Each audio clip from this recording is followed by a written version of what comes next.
Alrighty, well, good evening everybody, and welcome back to the Alabama Farmer Channel. Today's Sunday evening. I got another surprise. Nobody know about this one. I just went and picked it up yesterday, if I don't drop my phone, which you probably already see it. But anyways, I went Saturday and picked this up.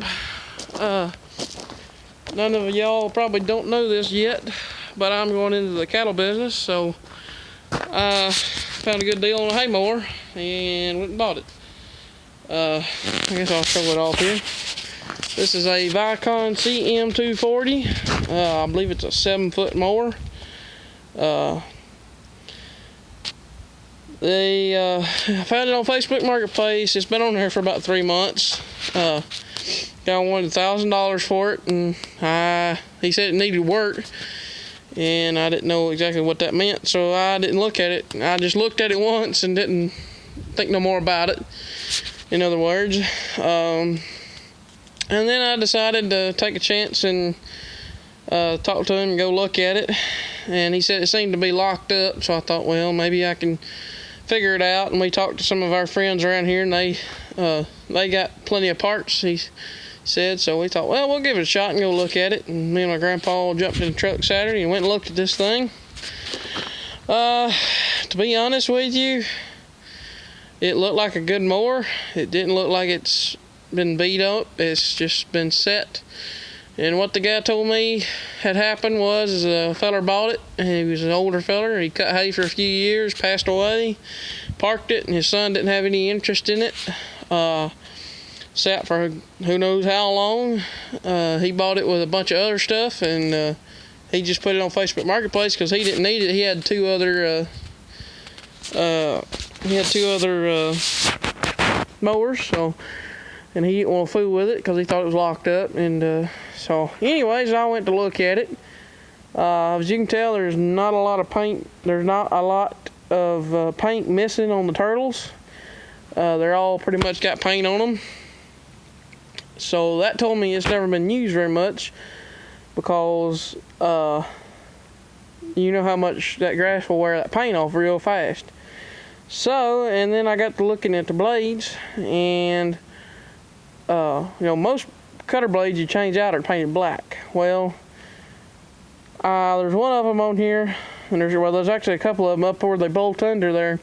There is still red paint on the blades. That told me this cutter has never been used that much. So, and when he told me that it was working when it was parked, that kind of sold the deal for me. Or sealed the deal, excuse me. So I went ahead and offered him $5, and he wouldn't take $5 because I didn't know what I was getting into. But anyways, he took $6, brought it home, brought it home. Took a chain, pipe wrench, whatever you want to call it, stuck it on that end drum. And I first tried hooking it up with the tractor, and it did not come with a PTO. I had to put a PTO on there that it don't fit, but we was able to hook it up anyways. But anyways, it wouldn't do nothing. It would just stall my tractor out. So I went and got a chain wrench and stuck it on the end of that drum, because our coon had gotten stove up once winter, and we just got down there and turned it by hand a little bit, and it took off. And we've never had any trouble since. It just did it that one time. Well, I thought maybe this one had done the same thing.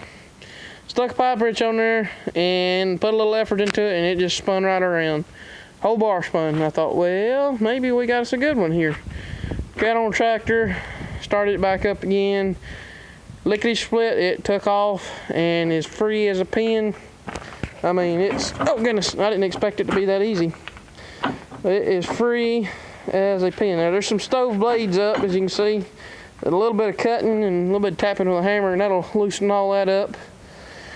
But it needed a PTO shaft. The cylinder had rust pits all in it. This one come off of a chrome 243 or 242, one of them two. We had called it to the scrapyard, kept this one, stuck it on there. It's fit the perfect, same exact cylinder. I mean, down to the T, it's the same exact cylinder, except this one has a metal pipe running up it. I'm gonna have to zip tie that hose to the bar there, but it come with a 3rd arm pin. I don't believe this cutter has been pulled a lot. The skid plates aren't wore that much. The cutter oil or the bar oil looks brand new, just needed a little bit of topping off. The gear oil over there, I gotta change it. One of them looks a little milky. I'm gonna change it. I think one of the plugs are loose or something. And whoever, I don't know, I think it may have been the guy that bought it, but I don't know. What happened is this end down here broke where it bolts on and keeps it spread apart, so it doesn't, it goes past the end of that belt instead of hitting it. Well, when it broke, it was able to go in, and when it went in, when he folded it up, it shoved down on top of that and shoved this whole thing forward and bent every one of them. So what I did is I come along, tied it to that one, and tied it to the end of the cutter over there, and stretched it back. So everything's back like it's supposed to be. I just got to bend that one and weld a piece on it. No big deal. Should be pretty simple. I believe in blades will last me a good year, I think.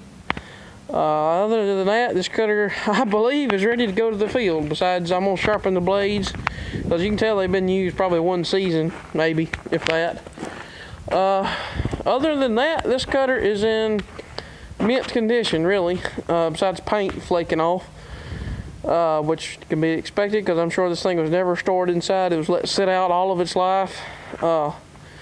The belts are actually in pretty doggone good shape. They're just a little dry rotted, and they are Vicon belts. So it's in good shape. I got a good deal on it, as I told you.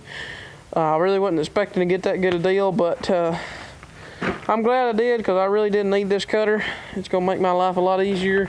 And this one is bigger than our other one. Our other one is 6. This one's either 7 or 8 feet. So we should be able to rock and roll cutting hay for sure. And I believe this Max Ferguson will pull it good. The other one, it's a little heavy for it. I believe it'll pull this one good.